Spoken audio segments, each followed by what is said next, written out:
Forever. Dog. Just between us.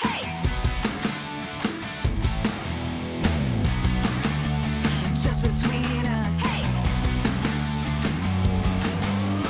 Hello, I'm Allison Raskin. I'm a writer, mental health advocate, and I only feel comfortable driving SUVs because when I drive a sedan, I can't really see out the back. Hi, I'm Gaby Dunn. I'm a writer, bicon, bisexual icon, wink, and I love to see out the back, baby. Oh my God. Well, that's the show. Tune back in next week.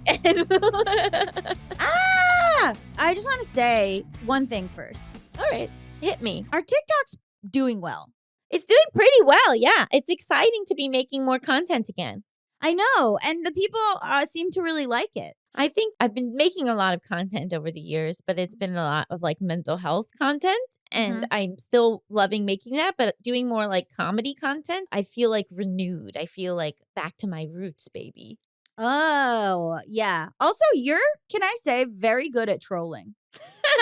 Like, a lot of your TikToks, like, we share the account, which is Just Between Us Pod, and we, like, make our posts together there. We also make our own posts there. And a large part of your individual posts have been just trolling. Yeah, I love to troll. But I try to troll in a really responsible way. Where I'm not like I'm just goofing, where it's not like fuck this person or like whatever. Yeah. Like I'm trying to like make a silly point, but also have a laugh. Yeah. If you haven't checked out Allison's response to Where Have You Guys Been, it made me laugh so hard. And also, like, I like having fake beefs with you on there. I like the idea that maybe we only communicate through TikToking to each other. Yeah. We are communicating more now that we're making more stuff. Yeah. You know what's fun as friends is just communicating. I guess I can't recommend it enough. If you have friends, but you don't like communicate with them, highly recommend. But we don't like communicate. It's still, I don't know. It's like you went through our text messages. I'd say that it's mostly business related, or I send you a funny meme. Or a meme, or it's like a dire emergency for like one person or the other person. But we're not yet like just having like friend texts as much.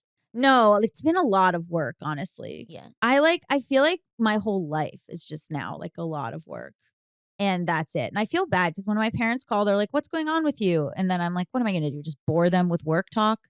But you know what's great about my parents is they're not really asking. Anyway, this is Just Between Us, a variety show filled with heartfelt advice, ridiculous games, and brutal honesty. We've got a very good show for everyone this week. But also, here's a reminder to check out our TikTok, which we kind of subtly did before. But also, we're having full episodes of these podcasts on YouTube. So if you're listening and you're saying, I wonder how much Allison rolled her eyes at what Gaby just said. Sure, of course. You can now have video footage of that. Yeah, during the interview portion of this show, I think I get coffee in my eye. Oh, that's true. That's a highlight. Go check that out. Yeah, so if you're interested, I mean, look, this is the type of, okay, let me tell you something. Write in if you agree. I told Allison we should wear silly costumes so that people are incentivized to watch the YouTube show. So like if you're listening, you don't know what sort of like silly hat or costume we're wearing, and you only know if you check out the video. I hate costumes.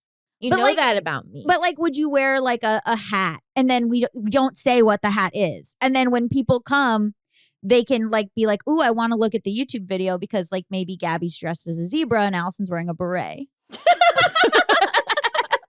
is the type of marketing that I'm thinking of. Look, at this point, I'm not saying no to anything right off the bat. I'll entertain pretty much any idea to get our numbers up. Or like one episode, we wear the exact same outfit. Like we wear like onesies that we both have.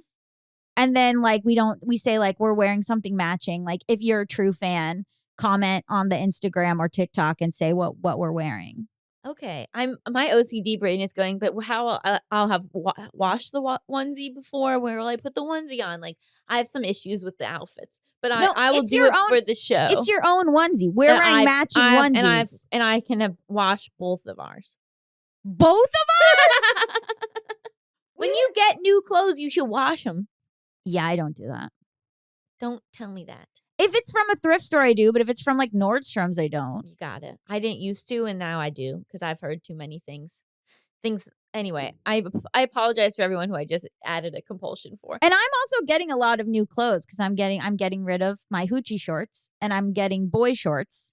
And I went and my parents got me a gift card to Nordstrom so I could get all new pants because I'm transmasculine, big shocker to anyone who's new here. And so I got a bunch of men's pants and I didn't realize, I hadn't opened it since my birthday, right? So my birthday was June 1st. I hadn't opened the gift card. I opened the gift card in the line at Nordstrom's in front of the woman and my parents have chosen you can put a photo on the gift card and my parents have chosen to make the photo on the gift card just a close up of their two faces. So I open it in front of the Nordstrom woman and it's like this like fake digital gift card and it's just my parents like zoomed in like this, a picture of them together. And I said, it's my birthday present. I was like, why didn't you put a picture of me? Well, they really wanted you to know who it came from. So then I opened it and the Nordstrom woman was like laughing and I was like, it's a gift card from my parents. And she was like, yeah, I could see that. Well, if you want to send us a gift card or leave us an Amazon review with your face on it, we would highly appreciate it. Apple reviews, please. Leave 5-star Apple reviews. I'll read one at the end. How about? Ooh, enticing. Okay. Great episode this week. We are talking to Katie Roberts all about her journey with sexual repression and finding her own sexuality in her 30s. She's the host of a popular podcast called Clit Talk. And later, you do some of this. So do some of the parts. I was letting you go. And later, we're going to be discussing Brittney Griner and the situation of her being stuck in Russia for no reason. But first, we have got to answer a listener's question. And you know what that means. Hit it. You said do some of it. Wow. I feel like you just stripped all my clothes off and left me naked in a field. Why would I leave if you were naked? Oh my God. Okay. Doesn't even make any goddamn sense. Hit it. International question. International question. International question. Anonymous, California. We're in California. Maybe I sent this. I didn't. California, yay. I didn't send this. I should do that though. That's so old school of me making up the advice questions that one week I should just send one that's clearly from me. Do you remember one time in a very beginning of our YouTube channel, you made up an advice question, but you made it be from like Dave, and then for the location you said the Staples Center? Yeah. Like funny. The basketball stadium in Los Angeles, which was just a bold lie. Oh, we had fun. All right. Anonymous says, Dear Allison and Gabby, trigger warning, self-harm. Hello. First, I wanted to say that I really look up to you two and think you are awesome. Your content has helped me so much, and I can't thank you enough for everything you've done. As a bisexual person with OCD, I can't say enough how appreciative I am for you all. I'd like to remain anonymous if that's okay. My pronouns are she, her, hers, and I'm from Northern California. Here is the situation. I've been struggling with OCD for a while now, more specifically, moral scrupulosity OCD. I'm not religious, and it's hard for me to find resources about it not linked to religion. I'm a very liberal person. My OCD knows what stuff is important to me. It latches onto that stuff intensely, trying to make me constantly question my judgment, ruminate over if I've said or done the right thing, undermine my beliefs, and more. It tells me that I, A, can't make any moral mistakes, or B, if I do, I have to fix it perfectly. It makes it really hard for me to forgive myself and move on, as I often feel extremely guilty, especially because it's hard for me to see what others say are irrational thoughts as irrational. With this guilt, I feel the need sometimes to punish myself in some way, and I want to turn to self-harm. I've experimented with it in the past once and haven't done it again because the worry and concern that my family expressed was too much and I don't want to let them down. How do I move on from my mistakes? Does acknowledging that it's okay not to be perfect imply that I don't care enough about these issues? If so, I am sorry. How do I cope with my guilt without wanting to hurt myself? I'm sorry if this is confusing. Thank you for taking the time to read this. I greatly appreciate it. Anonymous. Even the part where you said, is it okay not to be perfect? If so, I am sorry. Oh, girl. So we should probably explain moral scrupulosity OCD. Yeah, I was going to say, Allison, take it away. Well, so moral scrupulosity OCD is like she was speaking to like an obsession with being morally correct. Mm-hmm. So you don't want to do anything bad. And obviously it can be for different reasons. Sometimes I think it can be because like you're afraid that God will be mad at you. But I think this person said that like they're not religious. So it can also just be like this obsession with being morally good, which I relate to in a lot of ways. I've always been very like fixated on if I'm a good person. You knew that? What? Yes. Can I say you are very concerned about being a good person in ways that like are surprising to me sometimes. Like you made a joke on our TikTok about being abducted by aliens, and then you said, "Am I allowed to post this? What if I offend people who have been abducted by aliens?" And like it wouldn't offend them, I'm sure, but also what? No, that's more fears of like I have such a deep rooted fear of being in trouble on the internet, of saying Sure. something that people get mad at me about. So I don't know if that was like me actually genuinely being worried about offending people who've been abducted by aliens so much as like people telling me that I'm offending people who are abducted by aliens and then me being quote unquote in trouble. But not just being in trouble, but why? Because people will think you're like a bad person. Yes, I don't want anyone to think I'm a bad person. Exactly. Except I'm okay with people I have political disagreements with thinking I'm a bad person. Like if I think somebody is a trash person, I don't care if they think I'm a bad person. Right. That makes sense. So that's a Right. cool loophole. Yeah. It's interesting because I feel like I've had such exposure therapy with this where like I have had so many instances where people who I politically align with or people that I respect and admire have been like, no, Gabby's trash. And that I've just had to like over time, like I remember in the very beginning of my career, I used to just cry all the time about that kind of thing. And I still, I still like get very emotional about it. And it is tough sometimes for me to let it go where like I'll like meet someone and they'll be like, oh my God, you have to get to know this person. They're amazing. They're queer, like blah, blah, blah.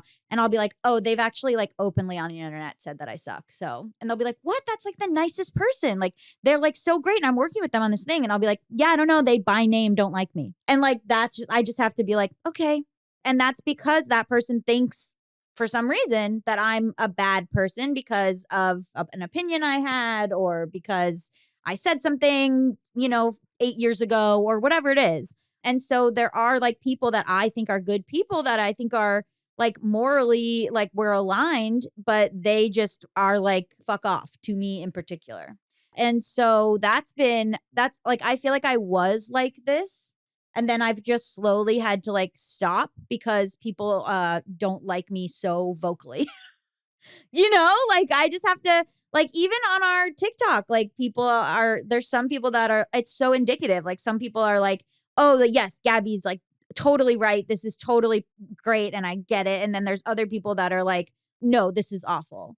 And one thing that I think about this listener who wrote in is that there is no, other than like, don't like murder, although even that I think I could be convinced. There's no like one moral set that everyone has. And so even the people that you want to be completely aligned with, it's never going to happen. Like everyone is going to have different ideas of what the like most morally superior thing is. Yes, that touches on something that's helped me a lot with like my struggle to like quote unquote be a good person is that I had to realize that I have to create what that means for myself. Exactly. You're never going to live up to someone else's standards. Right. And so my advice here would be to not have it be like this like grand idea of like good versus bad, but more like what are your values? What are the way that you want to live your life? And then try to do that to the best of your ability.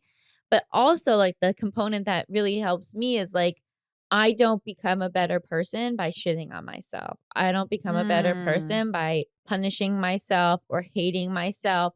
I've been able to be someone that I like by nurturing myself and by treating myself with compassion. Yeah. And so sort of seeing it like as when you want to hurt yourself or when you want to punish yourself, do you want to be somebody who's a punisher? Right. Like, do you want to be somebody who's cruel, even if the person you're cruel to is yourself? Right. So instead, like maybe if being morally kind is important to you, why wouldn't that kindness extend to yourself?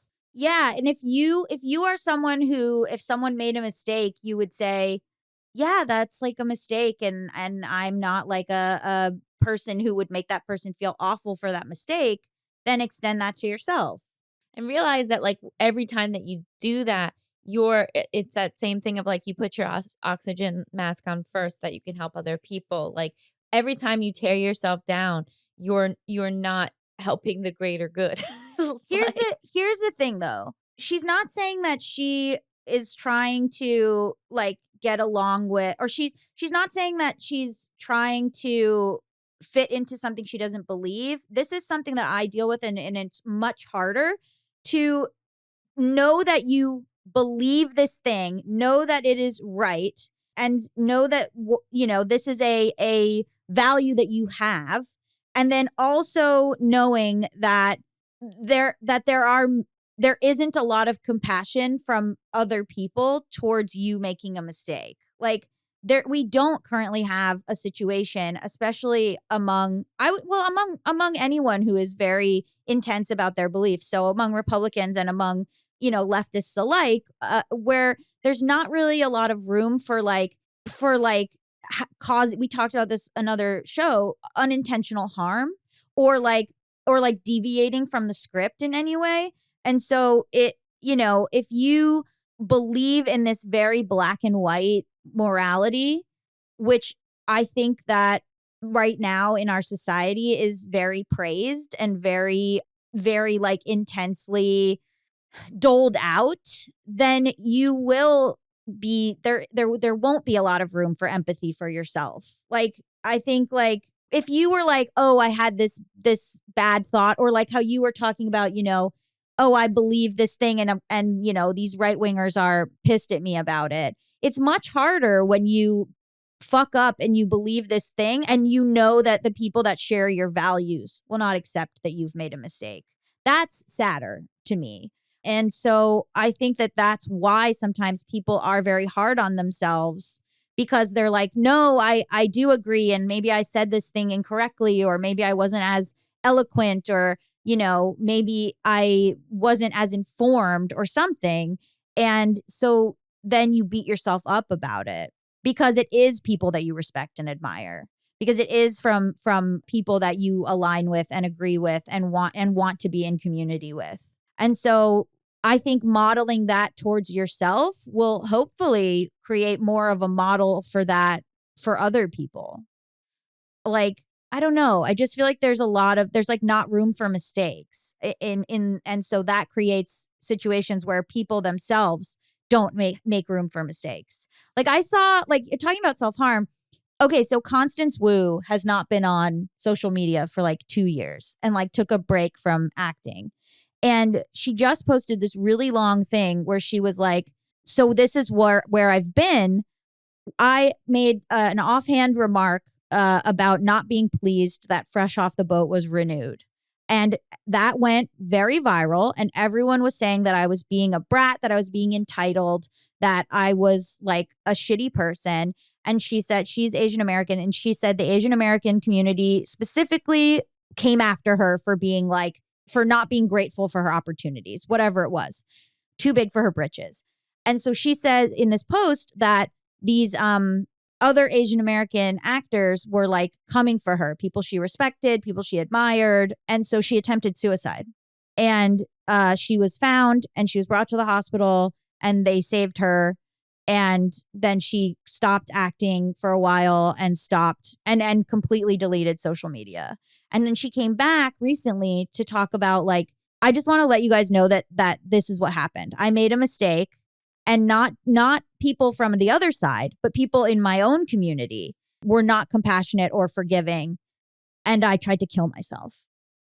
And I was and so that's what this makes me think of, is that it's so much more emotional when you are oh my God, I did not do something that I deem morally good, that doesn't align with my values. She said that all these Asian actors were telling her, you don't represent us, you don't belong to our group anymore, go fuck yourself, you are a blight on the Asian community. And so she was okay, I am. And I think that sort of morality and that sort of it lends itself to people feeling the way that this listener feels. It of course you feel this way. That's the society that we have right now. We're that there isn't a lot of compassion for making mistakes. So I feel like this fear is like pretty valid. Yeah, and I think it just like comes back to like what do you want to do with that? Like let's say you do make that mistake and then I think it's that decision to not again like choosing the path of kindness because choosing the path of forgiveness to yourself. You can't control because others. that's the kind of person that you want to be, right? Like do you want to be a person who's able to recognize we all make mistakes. Everyone I know and respect has made a mistake. All I can do is take ownership of my mistake and try to do better next time. I mean, that's something I focus on all the time. It's like, I know I'm going to fuck up. I just want to try not to fuck up in the exact same way. Right? Yes. Like, mistakes will keep happening. All I can do is try to not keep making the same one. Yes. And another thing that I talk about all the time is like changing my self-identity into somebody who makes mistakes. Rather than just a perfect person. Right. Because if I'm somebody who makes mistakes, then when I inevitably make a mistake, it's not that big of a deal because I was expecting to. Yeah. Versus if I held myself to this like impossible standard, which it sounds like you probably do or your OCD is making you do, then when you do slip up, it's like earth shattering. Yes. So I would really work on your relationship, both of your idea of who you are and the idea of who you are as being someone who makes mistakes and that's human, that connects you to humanity, that makes you the same as everyone around you. And there's power in that. And then also, how do you want to choose to handle that moment? Do you want to lead with kindness, which I'm suspecting you probably do, and then extending that kindness to yourself? Yeah, because it comes down to it. You can't control other people. Well, this person's issue isn't other people. I know. So I'm saying like, but I think like the self-judgment comes from outside judgment. And so I think like if you... I actually don't think that's true with OCD and this kind of thing. But how I think it's true for a lot of people. But how does she know what moral stuff, like she's taking cues from what she believes. And I think that's true. I think you can only you can only like work on it internally. I think what you're saying is correct. Yeah. Yeah. But also like, and have compassion just even around the fact that you're struggling with this because OCD is a bitch of a thing. And another big thing that we talk about all the time is your relationship to these things can change. So the hold that your OCD has over you right now isn't going to be the hold it has over you for the rest of your life. Yeah. And that you can work with it. You can adapt to it. Like implementing these small changes might really help. And so if you're feeling like crushed down under the weight of it all, know that like you can fight back. We hope that was helpful. If you want to submit an international question, you can send it to justbetweenuspod@gmail.com. That's justbetweenuspod@gmail.com. Up next, we've got an exciting interview with our highly esteemed guest, Katie Roberts. Stay tuned. Now a word from our sponsor, BetterHelp. How well would you take care of your car if you had to keep the same one your entire life? That's how our brains work, so why don't we treat them that way? It is so important for me to always prioritize my mental health.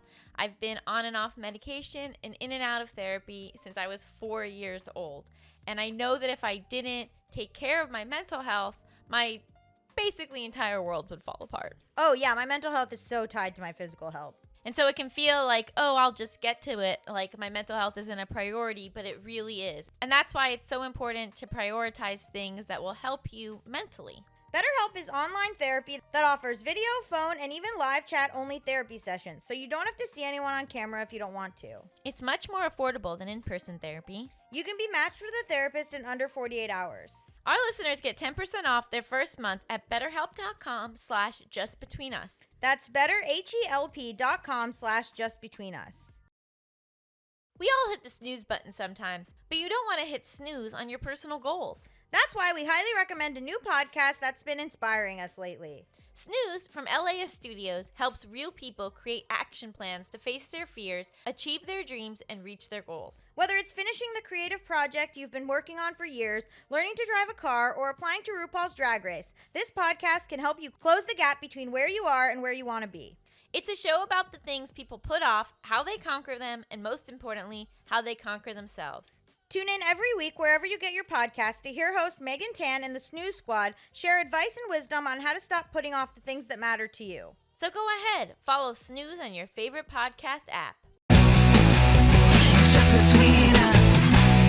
Welcome back to Just Between Us. It's time for the juiciest, most scandalous, controversial segment known to all of podcasting.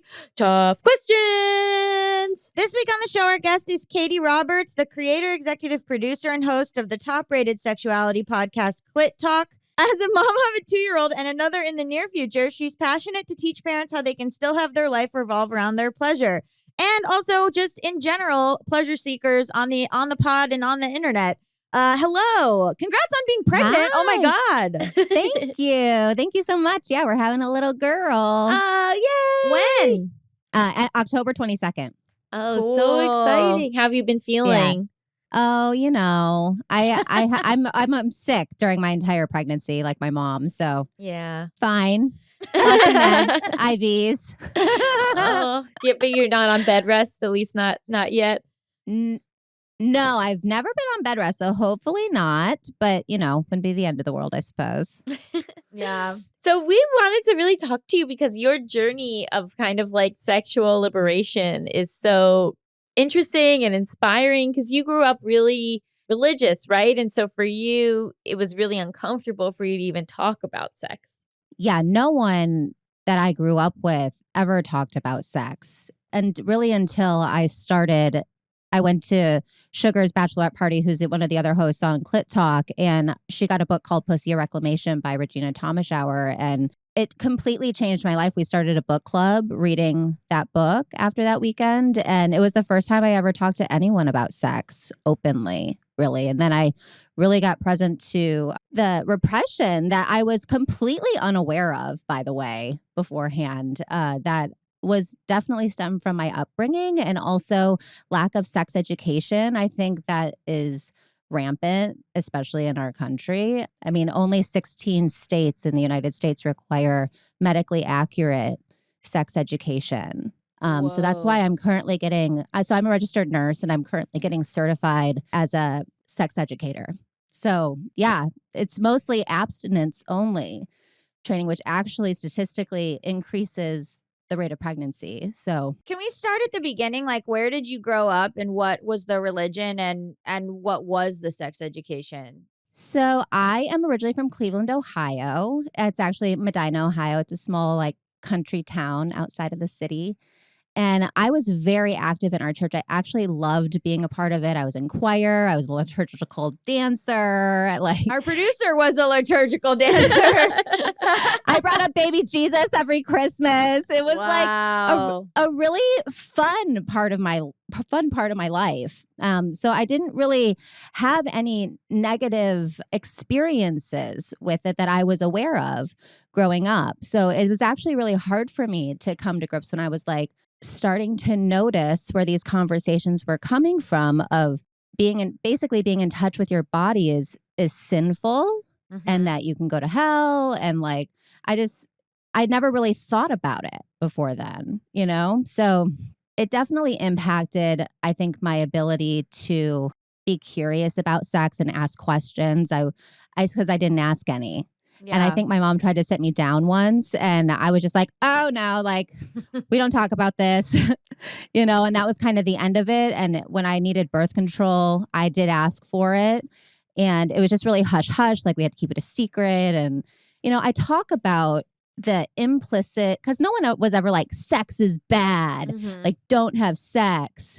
But there were all these implicit messaging, I think from a really early age. And I think it comes from a lack of such sex education across the board where parents aren't comfortable with their bodies enough to even really communicate to their kids healthy sex education and healthy relationships with your body and the freedom to explore, the freedom to ask questions. And that's definitely what I think impacted me the most is that I just wasn't in an environment that stimulated the need to ask anything. I just kind of did what I thought I was supposed to do. And I kind of let the men take the lead because I was like, sex is for the man's pleasure only, you know? I didn't really even know that there was pleasure in it for me in the way that I know now.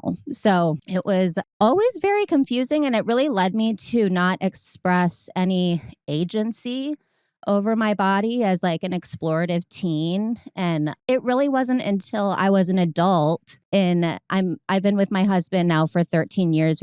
We just had our 8-year anniversary. And it really wasn't into our 3rd year of our marriage where I really started to identify, emotional intimacy is really difficult for me. Why is that? And we had a guest on our show. She was talking about that. And the way that she described it, I was like, oh, that's me. And she was like, she's like, oh. And then she got really serious. And she was like, there must be some sort of like trauma there, like undealt trauma. And I was like, I listened to myself in the interview because it didn't hit me until the second time she came on our show and I was re-listening to the episode. And I was driving and it hit me like a ton of bricks that I had actually allowed myself to be sexually abused in a way by a boyfriend in high school for years and didn't even really recognize it until I was literally in the second round of this episode with this woman. And I actually haven't talked about this on any other podcast. So I'm kind of piecing it together. But I called some of my girlfriends from high school, which I called at the beginning of starting Clit Talk podcast, and they still didn't want to talk about sex. Wow. Like it wasn't, and they were having similar struggles in their marriages and their relationships. And some of them weren't, but some of them were, and they didn't want to talk about it. So, and they didn't want to take any action towards really finding a solution. And I've basically nerded out on sex and really worked on dismantling my shame that I didn't honestly even know was there. I just didn't really enjoy sex. I struggle with low libido, but this all stems from all these instances that happened to me. And none of it was like violent or, really terrible, because I was like, nothing has happened to me like that. But all these like nuanced things where I didn't give permission and where things were taken from me in a way that I didn't have the language or the education to really protect myself. So, yeah. I mean, first of all, I don't want to say anything about your story, but I think saying that you allowed yourself to be abused is, I would hope, like, obviously that kind of thing is very much not your fault. I don't blame myself. Yeah. I do wish that I had the education so that I just would have had some sort of, to be able to identify it so that I could have speak up, because I'm someone who would have spoken up. Right. If I would have had just the conversation happening. Yeah, I think that's why there's been a lot more sex education, at least focus on consent. And I was going to ask what it was like for you to start dating, because if you don't have that knowledge, if you don't have any sort of education, and you mentioned briefly, like, the men just took the lead. And when you started dating, what was your idea of relationships? That's a good question. Well, my idea of relationships, so, I mean, looking back, I've always been in long-term, serious monogamous relationships. So if I decided to be with someone, like, I was all in, like we were all in, and there was never any sort of straying that would be possible. And if that was something that came up, like I was starting to be interested in other people, I would immediately be like, I can't be honest. I can't be fully 100% in here anymore. So it was always and I always thought that I was receiving the same. So I think it was I was very naive, because I was so trusting and so innocent, to how relationships could actually go. So, but I was always in a long-term relationship, and I would stay in them and make them work no matter how ugly it got. I was like, because this is how relationships are. Right. So I put up with a lot of stuff that I think that, I certainly now do not, I'm wondering, obviously you had sex before marriage, and what were your thoughts around that, kind of being raised in a religious household and having these feelings that sex was shameful? Was there a time where you thought you wouldn't have sex until you got married, or what did that look like? There was never a time. I was a very highly sexual individual when I was in high school. So, and I was never going to wait until marriage. And I knew that. And none of my friends were, but I definitely was going to wait longer than I did. And because I really wanted it to be special. And I think we all grow up. I mean, I'm a Gen X. I grew up with Disney, that there's like this fairy tale and supposed to be a certain way. And it didn't go that way. And when it didn't go that way, I think it really changed things for me as far as me being comfortable in that sexual space where I was like, oh, now I've had sex. Now I give it when it's wanted. Right. Whether I want to or not. Because that's part of a relationship and you just have to do this thing that you don't necessarily like doing or have any sort of idea of your own likes and dislikes and pleasure. You're just like, this is the rote sort of part of the relationship, which I've heard from a lot of people actually. Yeah, and that's exactly it. And the only concern that I had is I didn't want to get pregnant. That was like the only thing that my mom had always talked to me about is just don't get pregnant, because I've been an aunt since I was 3.5 years old. I just had seen what life looks like then. And it, up until my adulthood, and I'm pregnant again for the second time, but it took me really doing Clit Talk podcasts and dismantling and really getting in touch with my body and my sexuality and being comfortable talking about it. That's when I was really like, because I was never going to have kids. My husband married me knowing that I may never want kids. And then it was like a switch went off. I'm like, oh, this is something that I really actually want. But there was all this programming of like that I had seen that I interpreted, right? That kids ruin your life. Like if you want to have any sort of career. And I work in television. And it's funny because I was talking to someone about this last night at dinner, another mom who's very career driven. Like I was on set 14 hours a day, 5 days a week, 6 days a week, just acting and also working as a medical tech advisor, traveling all around the country for 10 years. And then I was writing and pitching my stuff and auditioning. And since I have become a mom, I really went through some identity crisis in a way where I had to really choose what path I wanted to take. And I don't want to be away from my kids. Mm-hmm.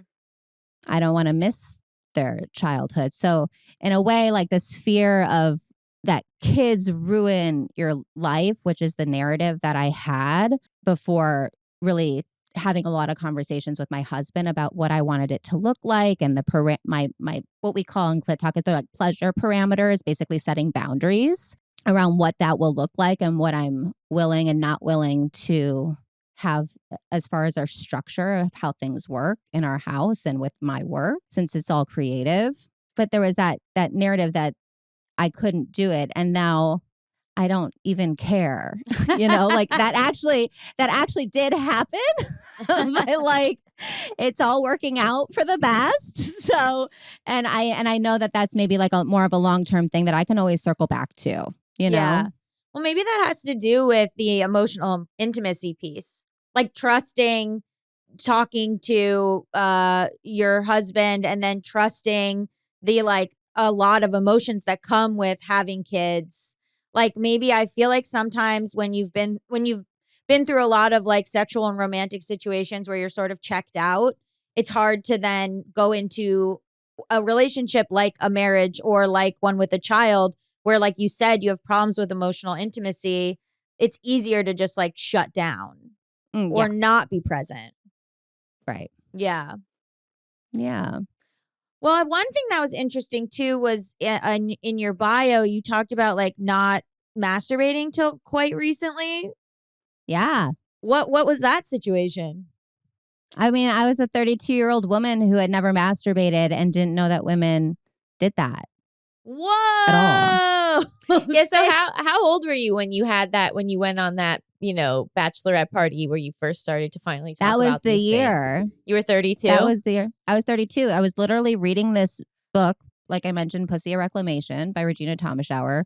She's like since been a mentor for us and has endorsed all of our sex and empowerment digital courses, and she's been hugely instrumental. I mean, this book completely changed my life, and I'm not even a reader, so it was like it was so eye-opening, and everything that she said in that book just really hit me so hard. And it was a call-in book club. So we'd read a chapter and we call in on Friday and talk about it. And our conversations, like every woman had a different experience, because we started the show with nine of us from the book club, just basically hopping on and having the same conversations that we were having in the book club. And everyone had transformed so much by reading this book. But particularly my experience was I was starting from like the bottom of the barrel of sexuality and what it would look like to be in touch with my body and to experience pleasure that I give myself. Like the masturbation part, and at the time, which was so crazy, is that I had been in bed for almost 8 months with a series of injuries. It started with a broken foot, then a herniated disc, to a kidney stone, to a concussion that I had the night before doing our first podcast. And I'm like a very healthy person. I'm a nurse, like caretaker. It was the first time in my life I ever had to receive care as a patient. And when I started masturbating, that was when my back pain started to get better. And I wasn't able to sit down for 14 weeks before this. Wow. And that's when it really lit a fire under me of like, masturbation is a health conversation. There's so many health benefits to it. So I'm kind of that person going out talking about masturbation, just making sure that everyone knows how to do it, how to get yourself off. Like, you know, if there's any resistance to doing that, because there is, like, so many women that I've talked to didn't know. 1 in 5 women in America masturbate. That's a very low percentage. I'm so curious, like, what it was like for your relationship, for you to be having this kind of transformation. You know, like you had already been with your husband for years at this point. And so had he been aware of how checked out you were when it came to sex? No, because, well, he was not aware when we first started dating, but as our relationship went on, my desire completely waned, where I never really wanted to have sex. So at the point, I think when I discovered this, yes, I think that he was so grateful that I had entered this conversation, because I was really starting to impact our intimate life, because I was just never really in the mood. And I was kind of at the point in our relationship where I was like, I like Will, but he can tell that I'm not that into it, you know? Yeah. And he doesn't like that, to the point where one time when we were having sex, he literally I was looking out the window, thinking about what I was going to be doing for the rest of the day, just kind of waiting for it to be done. And I feel him stop and pull out and look at me. He's like, "Are you sure you even want to be doing this? Because I don't want to do this if you don't," you know, like he's very loving and has been so amazing during this whole basically full circle transformation in my sexuality that I've experienced over these last 5 years. So I definitely have a better sense of humor. Something that my husband has definitely noted. And I'm overall a happier person, and my stress is lower. I don't worry as much about what people think about me. In fact, like, I used to really care about what people thought about me, and now I really don't give a shit. So you either like me or you don't, and I am here to be of service. And also, I'm not going to overextend myself, because that was another thing that I would do, is I would just give and give and give, because not only do I have this whole history, I'm a professional caregiver. Right. I'm a nurse. So I would go over and beyond for everyone in my life. And not that they were taking advantage of me, but I had trained the people in my life to know that I was the one that would always show up. And I'd always put myself on the back burner, but it's not like anyone knew that that was how I was operating. So a lot of things have changed since that moment in my life. I was able to heal my back up. It was like I found the right doctor after that. It was just all these things really started to align for me. And I really, at that time, at that bachelorette party, wasn't experiencing a quality of life, and had kind of accepted that that's how my life could be for the rest of my life. I could be in chronic pain forever. So it's a big moment. We're going to take a quick break for ads, but then we'll be right back with our guest. Why be content with having enough when you could have even more? Best Fiends always satisfies your need for more. More puzzles, more me time, more fun. I am up to level 400 on Best Fiends. I love it so much. It's so easy and fun to play. Also, you can play it pretty much anywhere. So if you just like want to sit down on the toilet for a little pee-pee and play Best Fiends, if you're waiting for your friend to get in the car, Best Fiends. I mean, it's like a little quick, easy game that you can just get some dopamine real fast. Once you download Best Fiends, you can play anywhere, like when Gabby's pee-peeing, even without an internet connection, which is great if you're stuck without Wi-Fi. It's true. Collect tons of fiends that get powered up as you play more levels. Every win brings new challenges, thousands of puzzles to play. New in-game events are added all the time, and with thousands of levels, there's always more to play. So go ahead and let enough is never enough be your mantra. Download Best Fiends for free from the App Store or Google Play. Plus, earn even more with $5 worth of in-game rewards when you reach level 5. That's friends without the R, Best Fiends. I've tried everything to get silky, strong, healthy hair. And when I say everything, I mean everything. So if you're tired of those ineffective hair treatments and are hungry to try something that actually works, give Vegamore a try like we did. I have done so many things for my hair, especially because I have dyed it so many times. And let me tell you, Vegamore has transformed my hair. Their clean and vegan approach to hair health uses smart botanicals that promote visibly thicker, fuller, longer looking hair. Vegamore has something for everyone looking to improve their hair health. The Grow Revitalizing Shampoo and Conditioner Kit works together to create visibly thicker hair and improve hair from the roots. Just massage the shampoo into your scalp for 60 seconds and then follow up with conditioner on lengths and ends. It's as simple as that. With Vegamore, there's no risk when trying because they have a 90-day money-back guarantee. But with 91% of customers saying they saw visibly thicker hair with Vegamore in just 3 months, you won't want to run out. Give your hair exactly what it's been craving with Vegamore. Go to vegamore.com/justbetweenus and use code JustBetweenUs to save 20% on your first order. That's vegamor.com/justbetweenus. Code JustBetweenUs to save 20% at vegamore.com/justbetweenus. Just between us. And we're back. I think it's really inspiring that this happened while you were in a long-term committed relationship. It shows that change is possible. It shows that you can make your life look like you want it to look without having to not have a partner or leave a partner. That partner can and should be supportive of this kind of like it's really cool that this was like something that happened long term in a relationship, and the narrative isn't like leave and be, self-discovery and self-improvement and change and realizations come at the cost of your relationship. You don't really often ever hear that. Well, and I think the biggest thing is that I took responsibility for my own pleasure. I'm someone who is really quick to blame. Like, I like to put the blame out there, and it's something that I work on in therapy. I know you guys talk a lot about therapy. And a lot of time, and this was a moment where I chose to be responsible for my own pleasure. And now in doing that, I've been able to empower my partner and ask for what I want, because all my partner wanted to do was give me what I wanted. But if I didn't know what I wanted, I didn't even thought about what I wanted. I didn't even know my own body. So it was, it's been huge for our relationship, and he's been so incredibly supportive. He also mixes all of our episodes for the podcast, and we have like over 250 episodes. So he's very dedicated and has been super supportive of me spreading this message and really going, like, pivoting my career and going in this direction. And part of that is like you're training as a sex educator, and I'm wondering, what do you think is really important to be a part of that education for teenagers?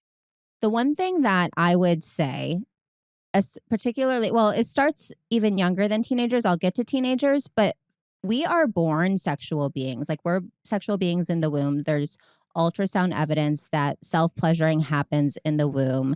I noticed it in my son at 3 to 4 months, which is normal. But you start to self-soothe in that way. That messaging, that implicit versus explicit messaging of being comfortable with your own body starts so early. So really being able to identify that that you are able to call your organ, like I tell parents not to make up names for your private parts like ding dong or hoo ha, because it creates this separation, this division, because you don't call your elbow something different. You call it an elbow because that's what it is. So it creates this division of this part is separate, this part is secret, this part is, different than the rest of your body, and that creates shame. Directly, whether you're intending to do it or not, and that's why I talked about earlier about parents being comfortable with their bodies and their sexuality so that they can pass that on to their kids, And so by the time you're a teenager, really, experimenting and having the ability to express autonomy over your body, I think if you have a self-pleasure practice, you're less likely to seek out pleasure from other people, because I think that a lot of young people think that, and maybe not this generation, but my generation. This generation is totally different. I'm so happy for them. Yeah, right? It's so fluid, and like this just wasn't a thing when I was growing up. But the only way to really get pleasure was from a partner. Yeah, whether or not that partner treated you well or not. Yeah, exactly. Like they would do things that felt good sometimes, right? And maybe that's what kept you around. And, like just even a kiss, like I think that's what kept me around. Like I was like, oh, but they do really love me, Yeah. because I wasn't able to provide that for myself. So I highly recommend having a self-pleasure practice, especially as in a female body. And because for a male body, self-pleasure is so obvious. The way that a female body's organ is formed is like the clitoris is very hidden. Like if you're not shown what to do or talked to about what to do, you could totally miss it. Yeah. I did. I just no shade. I just want to push back a little bit on female and male bodies just for anybody listening. It's really just if you have a penis or a vagina or I guess a vulva's. What's the right one? Vulva? I'm an expert over here. Yeah. I just think anybody that has either one of those, it's really more about that rather than the whole body. And also, it's interesting. We've talked to people who, when people say, oh, you're born a sexual being, it's so funny because we've talked to like asexual people on this show. So I don't know how they feel about that, but I totally understand what you meant when you're saying I think people don't want to recognize that there is sexuality in children. I think people don't want to recognize that. I also wonder, if this is a stretch, but if the child knows these things about their body, are they better able to recognize when someone is being inappropriate with them?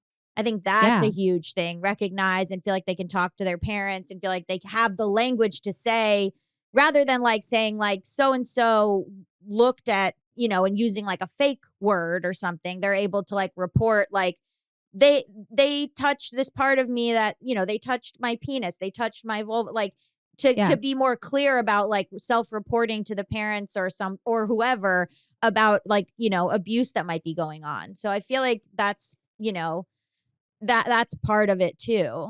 Yeah. And with, you mentioned kids and not wanting to think, a lot of people don't want to think about them as sexual beings. We can't put our adult lens on a child. Right. Because it's just their body. Right. And them being comfortable with their body and how their body is and what feels good to them and making that okay will lead to, if someone touches them inappropriately, they report that in a way that is clear to them and also clear to the person that they're reporting it to, right? Yeah. So, even at this point, my son, and I was the same way when I was little, he'll be on the playground. He wants to hug and kiss everyone. And it's COVID, but even without that, it's you have to get permission. It's did you ask? Did you ask? Did you get consent? Did they say okay? If they pushed you away, did you ask? And so those conversations start so young. So it's not that they're necessarily being sexual if they're touching themselves. It's really a self-soothing. They're learning how to self-soothe as children. So Yeah, I was wondering if it's like that we're all sexual beings or so much like we all have the ability to feel bodily pleasure through our genitals, which like feels different to me than sexual or in even a way. bodily pleasure or bodily autonomy, even feeling like you have control over if you get, let's say you, like I always think about like people who are queer or gay or asexual, and they only know that they have to be in a relationship and you have to have sex twice a week, and or they have to be in a heterosexual relationship and then they get this idea that like, well, no women in relationships with men like sex or are having a good time. You know, it's like all these things where you talked about Gen Z, you know, all these things where like I hope that Gen Z has access to more like, hey, I like that or I don't like that. Hey, actually, you didn't ask, and you know, things like I hope that people aren't still doing the whole like he pulled your hair or he, you know, kissed you without asking on the playground, like, oh, that's so cute, he's your future husband, you know, like I would hope boys will be boys. yeah. I hope that I gotta hope that like Gen Z and Gen Alpha having kids will like not continue that narrative, but I don't know. Yeah, and just speaking to people who discover that they're asexual, you know, like that just they still have the language to discover that, right? So and it's know not that's okay, and know that they have control over their bodies. Yeah, even that, you know? Yeah. It just creates healthier people, healthy, happier people. More knowledgeable, more educated people. Yeah, exactly. Mm-hmm. I just like want to speak a little to people who struggle to feel pleasure in their body, and like this idea of like, well, just spend time figuring it out, and like maybe they've done that and like it still hasn't worked out for them. Do you know what I mean? And that like, you know, it's not always so simple of like I read this one book and then I discover how to enjoy sex in the way I've seen other people enjoy sex and that sort of thing. And so, you know, also that like it is possible for sex to be pleasurable for people without it necessarily being so physically pleasurable, if that makes sense. Like some people just really enjoy the intimacy of being connected with their partner, of that being something that they only do with their partner, of you know, there is power in like giving another person pleasure. But I think sometimes, you know, for this anxious mind, like the pressure of like, you're not having a great orgasm, like you just need to figure out how to do that. And like, maybe you'll never figure that out, and that's okay. Even just, I mean, what Katie's speaking to is like options, like just even knowing that there are options, even having the concept of there being options, which I do agree. I think from what I've seen of Gen Z, they are aware of that, and at least they have more media representation of that. But Allison, to speak to what you're talking about, like, yeah, no, this is not an desire is not linear, and we don't want anyone to do anything that they don't want to do with their bodies, right? Like just being able to have that conversation and accepting that they can't force themselves to have an orgasm. I feel like if they're having these struggles, it just puts more and more pressure on this need that they want to have something, and it means that there's something wrong with them that they can't. Like I really thought there was something wrong with me when I started kind of unpacking all of this and being like, oh my gosh, there's something really wrong with me, that like I'm not into sex and why and like all this stuff. So I mean, this is like a short interview, but it's an unraveling over the last like 32 years of my life, you know, in particular like the last 5, which I did do a really concentrated deep dive into why, right? So, which a lot of people don't necessarily do, but I think being in a sex positive community and having the freedom to just explore these conversations, even if they're messy, is a really good place to start. And for me, my like general needs weren't being met. So there was no room for me to tap into what I desired. And if you come out of that being like, hey, actually, I realize, you know, like I think like sex positive just means, to me at least, more and more as I've gotten older, is just like whatever you want, man. Like whatever it looks good. You want to kiss for a long time and that's good enough for you, go for it. You know what I mean? Like, yeah, I guess I often see the narrative being this woman's not tapped into her sexuality, or this person, but often with this narrative, it's a woman not tapped into her sexuality. she discovers herself and suddenly she's now having amazing sex, having amazing orgasms, like self-pleasuring all the time. And I just want to speak to, like, for some people, you know, a lot of people who are on antidepressants, like they're never going to, like, if they stay on medication, like they might never be able to get there. For certain people who just like That's they're just not it. it's Yeah. just their bodies, it can feel exhausting to be like, well, I just have to figure out how my body works. And then you try and you can't figure it out, you know? So just like also allowing for the possibility of like, there's other ways to be sexual other than just like the physical sensations and like your genitalia. Like, you know, I just wanted to like speak a little bit to that too. I think that's what sex positive should change to, is just to be like, that's the narrative you're talking about, but like it should just speak to like, oh, I have all the information. Yeah. And like, and that it can look different for you. Like you might go on this journey and be like, it is too exhausting for me, or I feel like I keep failing trying to figure out my own body. Yeah. And therefore it makes more sense for me just to figure out what type of intimacy I do like, rather than figuring out my own body, which I think can be really stressful for some people. It's all also tied to intimacy. Yeah, totally. Yeah, that's super empowering for sure. That narrative switch. Yeah. Anyway, I want to play a game show. Okay. So Hypotheticals is a game show where you and Gabby are my contestants. I'm going to give you a series of hypothetical situations where you can ask any clarifying questions you might have. And then you tell me what you would do in that situation. And I just get to decide if I like your answer, if I hate your answer, if your answer inspires me in any way. It's not fair, but it is fun. Yeah, I don't know All these right. ahead of time either, so we're in this together. Okay, great. Okay, so our first game is America's favorite game show. Would you stay with this cheater? Your partner of 13. Allison. Sorry. And if you say 13 years, Oh. Katie just had 13-year anniversary. Wow, maybe I'm speaking to you. I know. Are you talking about me? Okay, Well, you tell fine. me. Okay. Oh my God. Your Okay. partner of 13 years is a cartoonist/graphic artist Okay. who has created a very popular graphic novel called Kitty in the Big Old City. The protagonist is a character named Kitty Bags, who has a very distinctive look. While on an international book tour, your partner meets someone who looks exactly like Kitty Bags and ends up having sex with them because the whole experience is so surreal that for a moment they think they are having sex with their own creation. They're also pretty drunk. Would you stay with this cheater? What does Kitty Bags look like? I want to leave that to your imagination, but it is a very distinct look. Like, up until that moment, your partner had never seen anyone who looked like Kitty Bags.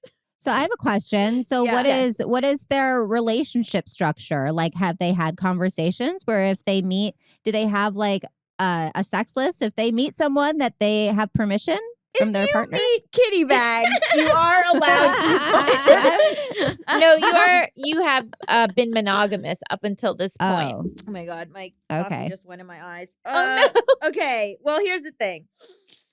Did you watch the movie Ruby Sparks? Is that what happened? I watched that movie a long time ago.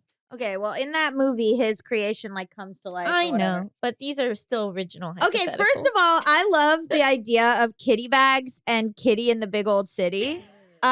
This is almost rivaling. I forget what her purpose was, but the creation of Lacey Kingsley. Do you remember? One is Lacey Kingsley was a character that Allison came up with for hypotheticals that we haven't talked about in a while, and I just want to know how Lacey's doing. She was a high school rival, I believe. Yeah, or yeah, she was yeah. someone was yeah. So I almost thought because you invented this, I was like, is the twist going to be that Kitty is actually Lacey Kingsley? I think you forgive the cheater. I think you stay with the cheater. Really? Yeah. What are the I mean, okay, first of all, but did this person change their entire look to look like Kitty to seduce my partner? Oh, that's interesting. No, total fluke. They'd never even heard of Kitty in the Big Old City. Did they use protection? Yes. I don't know. Where was this? Bangkok. Oh, you gotta bang in Bangkok. Fuck. It's You right in the chose the name. one city with that in the name. But they're not, the person that looks like Kitty isn't from there. They were just traveling. Because I'm keeping it really ambiguous what Kitty looks like. I see. Okay. I would stay. Whatever. I have like a zero tolerance policy for cheating. Yeah. But I still might end up staying, but it would be a long road to get there. I think I would need proof of how much they actually looked like kitty bags. Also, then what? Then I see kitty bags artwork all around my partner's office, and I think of the yeah. time that they fucked kitty bags. That's tough. Melissa's losing That'd be it. hard. Our producer is laughing so hard. She can't handle it. If anyone would like to create some fan art for this show for Kitty in Oh the my Big God, Old City, please. Okay. please do. I've gotten fan art already from this thing I said on TikTok. So if you are someone who does fan art of us, please make fan art for Kitty in the Big Old City and kitty bags. And then also if you want to draw what you think not Lacey Mosley. No, Lacey Kingsley. Lacey Mosley is an amazing actress, and Lacey Kingsley looks nothing like her. So that's your starting point. So we're going to try to make it work, but it might fall apart. Yeah, Does that feel right? agreed. Yeah, I think seeing the art around all the time would make it fall apart. Yeah. Just constant reminder. But you are very rich because Kitty in the Big Old City is about to be turned into a feature film. And who's playing Kitty? It's animated. It's a graphic novel. God damn it. Do I get to do Rotoscoped. the voice? Yeah, who does the voice? Katie's putting her hat in. yeah. Katie's like, I would like to play kitty bags. The part is in Hollywood, everyone's putting in for it. Florence Pugh is putting in for it. It's a big Saoirse Ronan's deal. putting in for it. Ariana DeBose put in a tape. Everybody's trying. Is it clear from the title that it's a supernatural tale? No, I was thinking that it was like, Because it is. oh, wow. Okay. Okay. Oh, boy. Our next game. Our producer can't get it together. Okay. Are you a terrible parent? Your child, Okay. 7, Okay. is very advanced at reading Nice. and keeps checking non-age appropriate books out of the school oh library my God, this is me during as a class trips. kid. 100%. In order to get them to stop doing this, you hide one of the books they borrowed, knowing that the penalty for not returning a book to the school library is to lose their library card. Are you a terrible parent? Yes, this is the worst thing you could ever Yes. do. This is horrible. Do you know how hard it is to get a child who likes reading? Absolutely not. Well, see, you're willing to go to the public library with them or to the bookstore, but when they go to the school library, no one's paying attention to what they're checking out because you're not with them. No, Okay. let them check out whatever they want. Who cares? I read some crazy shit when I And was. you have a lot of problems. Yeah, so? You think that's Judy Blume's fault? I'm You not think talking about Judy Judy Blume? Blume. Oh my God, one book, A Tree Grows in Brooklyn, was truly traumatizing. They like have you read these things when you're like way too young to read them, but I turned out fine. And I love reading. This is bad, Katie. Not to mention that, like, the parent never had a conversation with the kid. The kid just thinks that they lost this book and it's all their fault, that they can't read what they want to read anymore. And Devastating. there's no devastating. There's no conversation. If you're gonna put some boundaries in place on what your kids can read, I would say you need to at least talk to them about it and why they want to read these books and get it curious at least. Well, that's a very reasonable answer.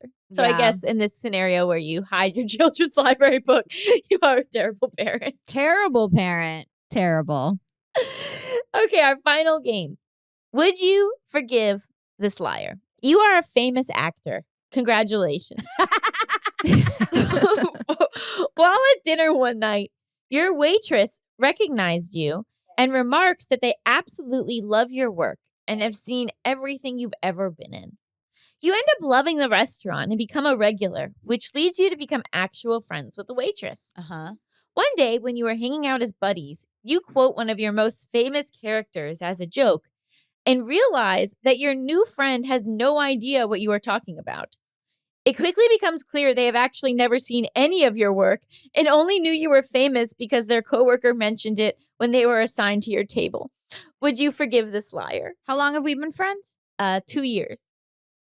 And in that time, they never thought to check They've out my never work? watched anything of yours. Why am I quoting my own films? As a goof. You think like Arnold Schwarzenegger goes around and is like, hasta la vista, baby? He probably I does. would 100%. If I had a catchphrase that the world knew, I'd be using that catchphrase constantly. You don't think you have catchphrases from this show? I use them constantly. Yeah, okay. Wow. No, I'd be really sad. I'd be like, they just tried to get close to me because I was famous. They didn't really care about my work. And they laid it on really thick when you first met them. I don't trust this person. I know. I feel like the friendship is over because the whole friendship has really been a ruse, you know? Wow. Or has it? They've befriended you without even knowing your talent. No, but then why lie? Why lie up top? Because they wanted a big tip. No. And also, let me tell you something. Oh, God. If you're a famous person, leave a big tip anyway. Well, they don't know that. They don't know that you're going to do that. You do that in this scenario. Restaurant workers talk to each other. And I've heard, my sister's a longtime restaurant worker, and I know every actor who leaves big tips. And they talk to each other. And they Name know. one. Drew Carey. I always knew tips that's who you hugely. were going to. Keanu That's Reeves. the only one you No, know. Keanu Reeves also tips really well. What was the other one? There's a woman I can't remember, but she tips really well. Oh, cool. I can't remember who she is. I only know one person who they said was a nightmare, but I don't want to say who it was. But it is an Oscar winner, nominee. Anyway. That narrows it down. I also need to evaluate my friend choices. Like if I need to surround myself with someone who's only validates me for my work and that's like who I choose to spend my time with. Yeah. Like I feel like I have low self-esteem. Well, that's not why. You happen to go to this restaurant, so you just saw them all the time and you became friends. No, I don't want to be friends anymore. Hasta la vista, baby. Yeah, I have enough friends. Yeah. Yeah, you're a famous actor. You have a lot of friends. That's true. Well, thank you so much for joining us. Where can people find out all the things that you do? Our Instagram is @ClitTalkShow. And if you're interested in learning more about your sex and sexuality and want some cliff notes on 250 episodes, and we have our free gift if you're interested in our no BS guide to sexual intimacy, it's www.clittalkshow.com/guide. Nice. Amazing. Thank you so much. Thank you so much. Thank you so much. It was a blast. Stick around after the break. We'll be talking about Brittney Griner. For most of us, learning a second language in high school or college wasn't exactly a high point in our academic careers. Now, thanks to Babbel, the language learning app that's sold more than 10 million subscriptions, there's an addictively fun and easy way to learn a new language. Whether you'll be traveling abroad, connecting in a deeper way with family, or you just have some free time, Babbel teaches bite-sized language lessons that you'll actually use in the real world. Babbel's 15-minute lessons make it the perfect way to learn a new language on the go. Other language learning apps use AI for their lesson plans, but Babbel lessons were created by over 100 language experts. Their teaching method has been scientifically proven to be effective. With Babbel, you can choose from 14 different languages, including Spanish, French, Italian, and German. Plus, Babbel's speech recognition technology helps you improve your pronunciation and accent. There are so many ways to learn with Babbel. In addition to lessons, you can access podcasts, games, videos, stories, and even live classes. Plus, it comes with a 20-day money-back guarantee. Start your new language learning journey today with Babbel. Right now, save up to 60% off your subscription when you go to babbel.com/justbetweenus. That's babbel.com/justbetweenus for up to 60% off your subscription.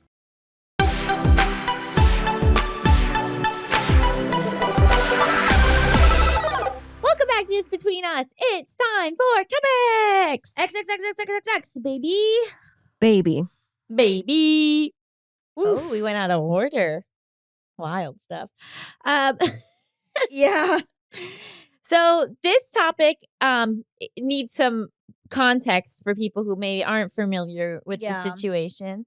So WNBA star Brittney Griner, who I believe is also an Olympian, was in Russia in February in order to play for one of like the Russian teams, because one of the issues that I'm sure we'll get into is that WNBA players are not paid enough. And so they're also forced to do other things on the off season.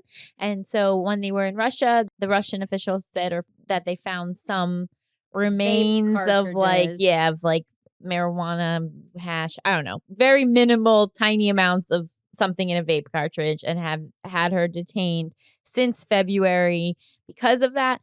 This is a really big deal because basically she's being held for no reason. And also there's the way that America is handling it in terms of like, it raises some questions. Like if this had been LeBron James who was held in Russia, would, the United States be doing more to get him back? But because she's a female star athlete, we are not really paying much attention to it. Yeah. And so things that have happened since February, she's had to say that she was guilty in order to make her eligible to be traded for a prisoner that America is holding. But meanwhile, this is like an athlete who like didn't do anything wrong, and Russia wants us to trade her for an arms dealer, a very dangerous arms dealer that we have in custody. And so it just raises like a lot of geopolitical questions, social questions, racial questions that I think deserve to kind of be discussed. Initially, when this first started in February, I'm gay, and we love the WNBA, and a lot of friends of mine were posting about it, and then we started hearing back from, and this comes back to our conversation like a couple weeks ago about unintentional harm. We started hearing feedback saying, don't make this a big deal, don't post about this, don't make it seem like America really wants her back, because then it will make her seem famous. And then it will make Russia hold on to her longer, and it will make Russia realize she's a bargaining chip. And so don't give this any attention. So then for like a month or so, a lot of people were like going on to other people's posts about it and saying, shh, like don't. We don't want Russia to know that she's popular. And so that was where I like heard about it first, was people saying, don't talk about it. Then it seems like the longer it's gone on, now we've come back to realizing that tactic isn't really going to work. But initially it was this idea that we can't let the Russians know that we care, because if they realize we care, they'll realize that they can trade her for an arms dealer. There's other people that have been in custody in Russia for a long time. This guy, Paul Whelan, who's been there since 2018. Russia is a complicated, like, geopolitical situation with the U.S. Like, it's always sort of, it's horrible timing for Brittany too, because like usually our relationship with Russia is sort of like up and down, but then they had all of this unrest and invasion with Ukraine, and then largely the U.S. backed Ukraine, and then that made Russia even more pissed off. So it was this thing where now Russia is like we're not on good terms. So yeah, we're on terrible terms with Russia. Yes. Right now. They invaded a sovereign country, which rightfully so, we're not on good terms with them. But that just like made everything escalate even more with these people that they've had. Why the fuck have they had people from our country for years? Where the hell has the ambassadorship or the negotiations for those people gone? Why is this? What the hell? Right. So that also brings up like as much as it's like, well, if Brittany was a male NBA player, would we care more? It also brings up that like there's all these other people who are being held that we care about even less. And so it's really difficult. Like, yeah, I believe Paul Whelan was they like have him on charges of like espionage. Like, but, it's like, so because he's wild. a former Marine, but there's like no proof of that at all. Yeah. And it's just this very difficult thing where also like, there's this thing where I saw like right-wing people being like, well, she's a black lesbian millionaire who did something wrong. So sorry. And that her being black and her being lesbian are also huge parts of it. But this opinion is so hilarious to me, because in a bad way, because it's like the people who like have offshore accounts and don't pay their taxes, like breaking the law literally all the time. Like in order to be someone with that level of wealth, like these are people that break the law all the time. And like that probably also like have vape cartridges currently on them. Like it's truly this wild lack of empathy that you just see pops out whenever somebody is not white. But I do want to say, like, it wasn't just right-wing people doing that. And it's like right-wing people that were first doing it. Yeah. But when she was first arrested, I was seeing people that I follow saying things like, why was she over there? Why was she smoking weed over there? Oh Blah, blah, my without being God. informed of what the actual situation was. First of all, Some of them have backtracked since then, but like she was there to make money because they don't pay her here. Absolutely. And second of all, like it's weed. Like even it wasn't It's even like weed. actual weed. Yeah. It was just cartridges. right. It's like in a lot of cases medicinal. So I mean that's just wild. But yes, so the WNBA, I've gone to games and the players are so good, so incredible. It is such a fucking downer the ways in which it is like denigrated and nobody like the attendance at the games. Like there's often these big pushes within the queer community to like, please go see the WNBA. Like go see the WNBA. This is like really important.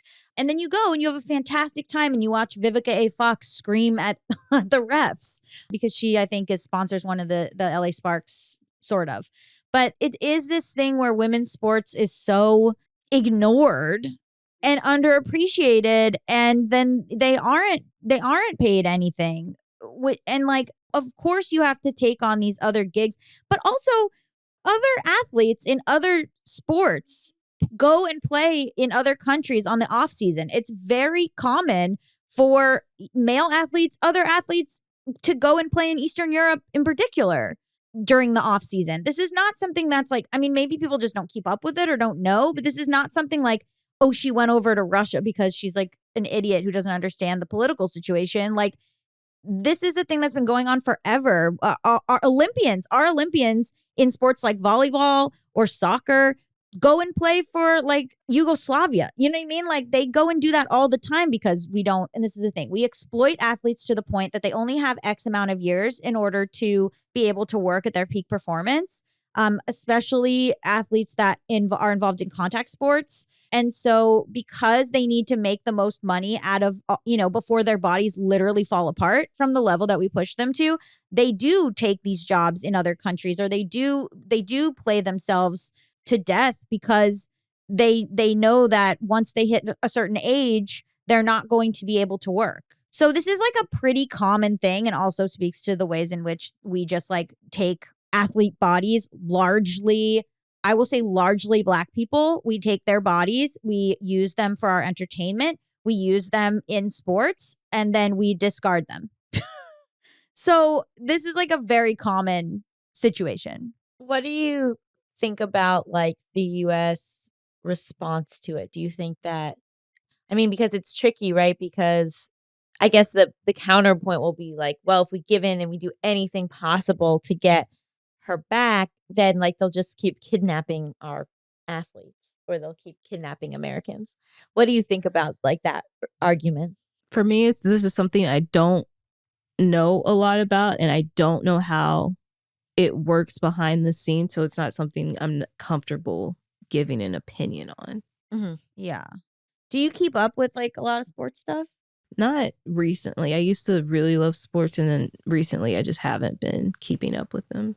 This is also, I want to say that like a lot of my opinions about minorities in sports come from a lot of conversations with Brittany Nichols, who is a very amazing TV writer and WNBA fan. And then also an ex-boyfriend of mine who was a volleyball player, really talked a lot about the ways in which athletes are sort of pushed to the limit and then discarded or forced to go into dangerous situations.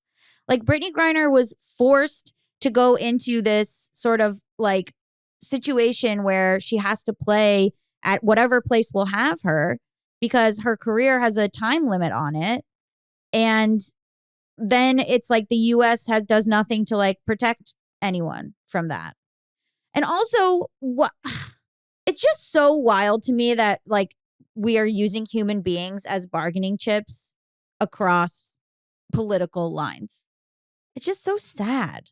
And it's so like gross. And like, I don't know, like part of me is this hippy dippy thing where I'm just like, why do we have borders, man? Like people are people. I don't know. I just feel like it just feels so bananas to me that you can just like be scooped up and then like the whole like country and other country has to like use you as a bargaining chip as a human being.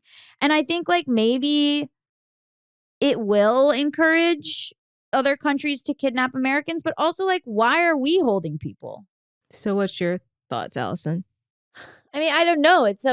I do believe that, I strongly believe that if it had been a male athlete, I think that the response would have been different and quicker. And I do think what if it had been like LeBron James when he was actively playing? Like, I think that I think there is a lot of like sexism at work here in like that we undervalue female athletes because she's a superstar for the WNBA. Yeah, but if it was LeBron James, the fan base would go crazy because they need him on the court. They would be like upset about not getting another championship ring, and the sponsors would go apeshit. Right. But in terms of just like the general idea of who do we trade to get our people back, it's so tricky because like we have an arms dealer who we know was a very dangerous arms dealer. Right. They have a basketball player with some vape cartridges and a guy who's not a spy that they say is a spy. Right. Like, it's and the Russian legal system is even more corrupt than our legal system, where like these people, like if they arrest you, like you're going to jail. Like it's not like you're going to get a fair trial in Russia. No. And so I don't know. Like it's again like, I think it is this thing of like, I don't feel comfortable going to Russia now. Like I wouldn't go to Russia. No, never of felt course comfortable. not. So it's always these people that have these sort of innocuous jobs or like didn't really do anything. And they're used as bargaining chips to their families. You know, Brittney Griner's wife is like beside herself. And I can't even imagine being in her shoes. I really can't even imagine. Right, because there's no answer. Like you don't know. There's no endpoint at this point. Yeah. There's no justice. It's not, you can't be like, oh, we're dealing with a rational system. It's completely like just at the whim of what Putin wants. And like, there's no like justice there. No. Amanda Knox too is an example. Was just like painted by the Italian government as this like whore who did this, and then there was like no ability for it was just like you just felt helpless. Like I think her family, she was held for so long, I think her family just felt really helpless, even though like, you know, the Italian government kind of knew pretty early on that it wasn't her. But yeah, I was in Italy when she was arrested. Weird time. Oh my God. Yeah. Were you like, I gotta go? No, I didn't understand what was happening because it was kind of, they were just painting her as like she definitely did. Yeah. I don't know. It's so hard because then it becomes this like xenophobic thing of like, don't travel. But like, there's just so many things at play. Just something I felt like was important to acknowledge was happening. Yeah. Yeah. I just felt, I guess now the cat's out of the bag, but I just remembered in the very beginning, it was like, don't give this a lot of attention because we don't want them to know she's important. Although they could Google and see that she's important. That feels weird to me. Yeah, that didn't seem right. Like who was saying that? A lot of people. It just feels really helpless to read about. Like when you read about it. And I remember feeling that way when I was really young with the Daniel Pearl thing, being like, just go get him. Like, just go get him. But like, you can't. It just snowballs into something even bigger. Yeah, exactly. And then it becomes this big statement when you do like lock them away or get rid of them or whatever. Like, I'm like, just go in. Part of me is like, just send in like the army and just go get her. But then that gives them leeway to come invade here and do the same thing. I know. I'm not smart. Like, I'm not a strategist. I'm just like, I don't know, like barge in with like 100 people. What are they going to do? Same thing. I know. That's why I'm not the Secretary of State, because I would just get us into like wars all the time. Yeah, that's the reason. What did we rate this episode? I rate it 12 out of 13. Be kind to yourself and don't judge yourself for mistakes so harshly. Very succinct rating system. Yeah. I will rate it 41 out of 37. Awakenings at 32. Wow, a lot of numbers. That was a lot of numbers. I'll rate it 30 out of 29. Just bringing light to different situations. Here's a 5-star Apple review just to make sure you guys leave them. Yay, glad you're still here, from Amy. Wow, I watched this on YouTube in middle school. You're still relatable, and I love the pod. Okay, here's a nice one. From Quadlibertarian. I assume you're a librarian. Gaby is hot. Allison is smart. What's not to love about this show? It's smart, it's funny, it's challenging. I love it, and anyone worth knowing will love it too. Shout out to... Fuck you guys. Special shout out to Gaby's rant about comedy. It crystallized some things I had been thinking about and gave me a new perspective on the issue as well. 13 out of 12 hee-hee-haws would listen and subscribe again. Okay, that is an unhinged review that nobody who doesn't listen to the show would appreciate. I didn't find that to be unhinged at all. I like that it's full of inside jokes, though. That I love doesn't when mean a unhinged, review... It's an inside. It's an inside jokes, yeah. So listen to all the episodes so that you'll understand the reviews. Also, I am divisive, and people just have to understand that. Okay. So tune back in next week. We'll have another great episode. And thank you so much to Katie Roberts for being our guest. Also, to add to that, Allison is smart, Gaby is hot. What would you like people to say about you, Melissa? Both. Both.